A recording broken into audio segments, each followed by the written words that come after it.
From Studio A, I'm Amala Okpala, and today we have a fabulous guest, Professor Crowley. Thank you so much for being here, Professor Crowley. You're very welcome.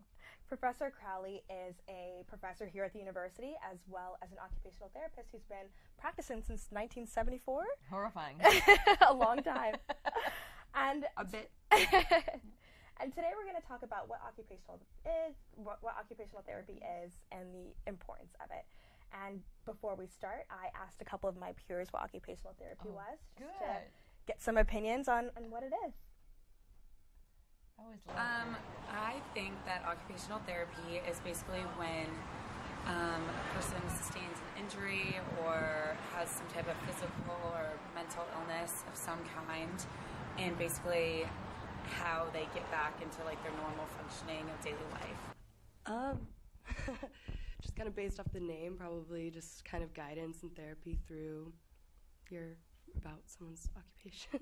I think it's really important because in your lifestyle, whether it's at work or at home, you want to be able to do whatever you want to do without really worrying about not being able to do it. So by having someone help you just get back to maximizing your daily functions, it's important.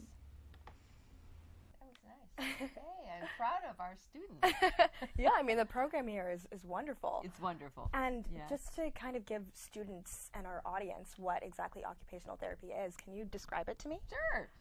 150 words or less. You can think about occupational therapy as kind of buzzwords of engagement in participation, engagement in everyday life, the ability to function after illness or injury, or just the ability to function as into your maximal capacity. So if a student on campus has depression, anxiety, they might go to mental health, and then they might also seek lifestyle redesign at the faculty practice in order to allow them to really fully participate in school, which is our primary occupation here, and social activities, right? And then, thinking about sleep and diet, nutrition, and the kinds of things that allow you to engage in your life is also a part of that. And so an OT would help you do that in terms of like wellness.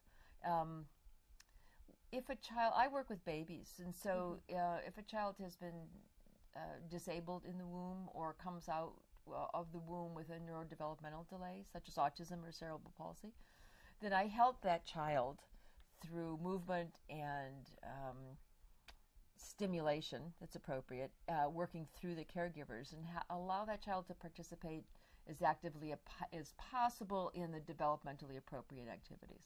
Got it. So in the sense of, I understand that you teach here at the university as well, what you described sounds kind of like what you might do at a hospital, or? You could do it in a hospital, a clinic, in people's homes. Got it.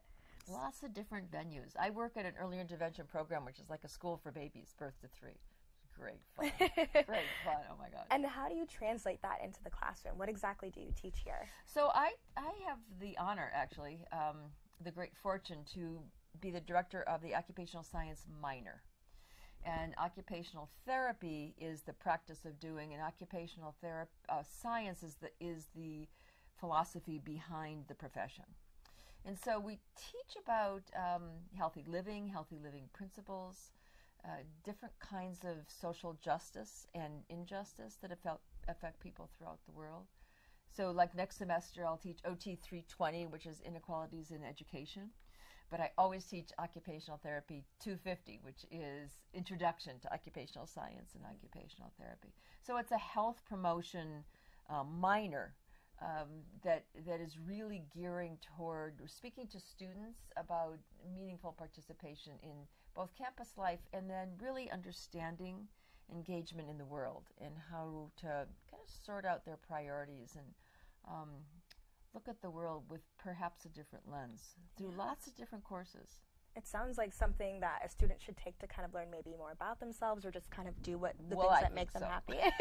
And we have a couple new courses being offered. One through Dr. Ashley Yoshiro, it's a freshman seminar that's going to be on life skills, and then an occupational science minor course that's also in life skills, taught by Kim Eggleston, whom everyone has to experience once in their academic career. She's unbelievable. She's so cool. And I also understand outside of the classroom, you have a passion project of your own. Can you tell me a little bit about it? I have a couple. So I consult as a full-time professor. I can consult on the outside for a few hours a week, and I work with occupational therapy students and go into the community and work at two different programs. One is called Atwater Park Center, which is an inclusive early intervention, which is birth to 3, of children with special needs. And then childcare for kids 18 months through 5, where parents who are from the community can actually bring their kids in, and side by side with kids with special needs, the children can participate in the program. We're just also starting a program, this will be our second year of working with Para los Niños, which is an educational institution near Skid Row and areas, schools around downtown. And they have 4 or 5 schools, again, working with very young children through preschool. So we'll be working in those classrooms, actually, with the teachers, bringing music and movement into the classroom day and allowing them kids to move around. Wow. See if we can increase their attention and their joy in school through music and movement. Is that what we're looking at here in this picture? So this is Atwater Park Center, and this is our APC. This is our mini Olympics. We bring kids with special needs together with the child care kids, so typically developing kids. And we have a whole huge playground area where they participate. We'll see some running that they're going to be doing. Everyone gets medals. And then we have like sensory break stations where kids can go just to play when they get a little bit overwhelmed with all the competition between, running 20 feet and jumping maybe 6 inches. This is Para los Niños. And that is last summer's work with Tanya Sharman, who's an OTD resident. She's getting her doctorate in occupational therapy. And we're working with kids in the classrooms to help them improve their balance and coordination on these therapy roles. So we rock them back and forth and sing songs, and it's kind of great fun for the kids. Yeah. It sounds like an amazing project to be a part of, and to be it's great. It's great. And it's really interesting. It's almost an alternative therapy experience for the OT students, because we're in a classroom in real life rather than a hospital-based clinic, a medical model. So this is really working in the community and trying to really teach the teachers about the stuff that we do all the time at Atwater Park Center. But this is at Para los Niños. It's new for these teachers.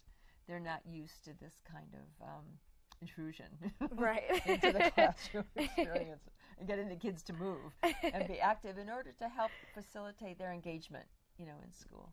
Right. So, and those lastly, are fun pictures. It is.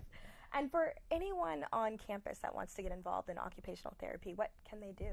Well, they can take the occupational science minor classes, as you did.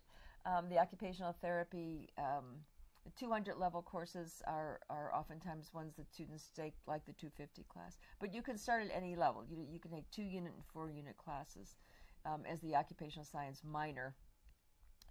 You can also contact our admissions office. So if you're like a senior and you don't have any room for classes, or a junior not room for classes, you can contact the occupational therapy admissions office and just call the department, the OT department, which is on the health science campus with the medical school at school, and right next to the PT program.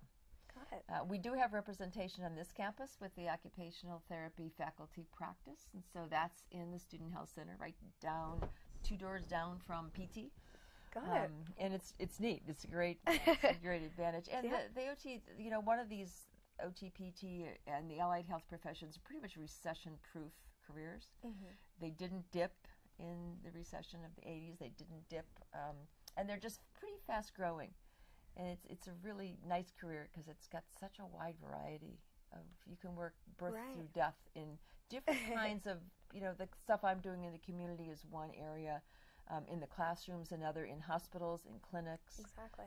There's a bunch of international programs that are starting. Wow, so there's a lot that students can do happening. to dip in. Yeah, and USC is kind of a remarkable program. Exactly. Yeah. Well, if you're part of our audience and are interested in occupational therapy, make sure to check out the website and the other resources Professor Crowley had mentioned. Great. And I hope you learned more about occupational therapy and love to check it out and learn more. Thank you Me so too. much for being here.